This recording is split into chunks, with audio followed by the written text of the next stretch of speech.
ஏழை ரசிகர் தன் கொடுமைக்கார முதலாளியை அடித்து உதைக்க வேண்டும் என்ற உள்மன ஆசை எம்ஜிஆரின் சண்டை காட்சிகளை காண்பதன் மூலம் நிறைவேறுகிறது. உளவியல் அணுகுமுறையில் ஆராய்ந்தால் ஒருவர் கனவில் எலி பூனையை துரத்தினால் அவர் கடுமையான அடக்குமுறைக்கு உள்ளாகியிருக்கிறார். அதிலிருந்து விடுபட அவர் உள்மனம் விரும்புகிறது.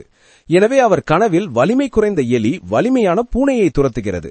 இது அவரது ஒடுக்கப்பட்ட ஆசையின் வெளிப்பாடாகும். இதுபோன்ற ஆசை இருப்பவர் எம்ஜிஆரின் சண்டை காட்சியை பார்க்கும்போது மன அமைதி பெறுகிறார். ஒடுக்குதலிலிருந்து விடுபட்ட உணர்வை பெறுகிறார். இதை வைகேரியஸ் சஃபரிங் என்பர். அதாவது படம் பார்ப்பவர் தன் துக்கத்தையும் ஆற்றாமையையும் படத்தில் வரும் நடிகர்களின் இன்ப துன்பங்களோடு இணைத்து பார்த்து இன்பமோ துன்பமோ அடைவதாகும். சண்டை காட்சிகளை ரசிப்பவரில் இரண்டு வகையினர் உண்டு. ஒருவர் நேரடியாக மனதளவில் சண்டை போட்டு மகிழ்வார். இன்னொருவர் அவ்வாறு சண்டையிடாமல் முதல் பிரிவினரை வேடிக்கை பார்த்து மகிழ்வார்.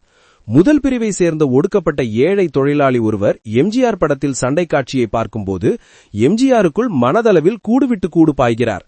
அவரே கெட்டவனை அடித்து உதைக்கும் உணர்வை பெற்று அமைதி அடைகிறார். இரண்டாவது பிரிவைச் சேர்ந்தவர்கள் நமக்காகவே எம்ஜிஆர் கெட்டவனை அடித்து திருத்துகிறார் என்று நம்பி அமைதி பெறுகின்றனர். இவர்கள் எந்த சமூக மாற்றத்துக்கும் ஒத்துழைக்க மாட்டார்கள். எந்த போராட்டத்திலும் கலந்து கொள்ள மாட்டார்கள். இவர்களுக்கு யாராவது ஒருவர் தானாக வந்து நல்லது செய்ய வேண்டும். அதன் பலனை மட்டும் இவர்கள் அடைய வேண்டும். எம்ஜிஆர் படம் பார்த்துவிட்டு வரும் கூட்டத்தினரில் முதல் வகையினர் வழியில் இருக்கும் தட்டி போர்டுகளை உதைத்து கீழே தட்டிவிட்டு அழிச்சாட்டியம் செய்தபடி வருவர். இந்த இரண்டாவது பிரிவினர் அவர்களை ஊக்கப்படுத்தி ரசித்து சிரித்தபடி நடந்து வருவர்.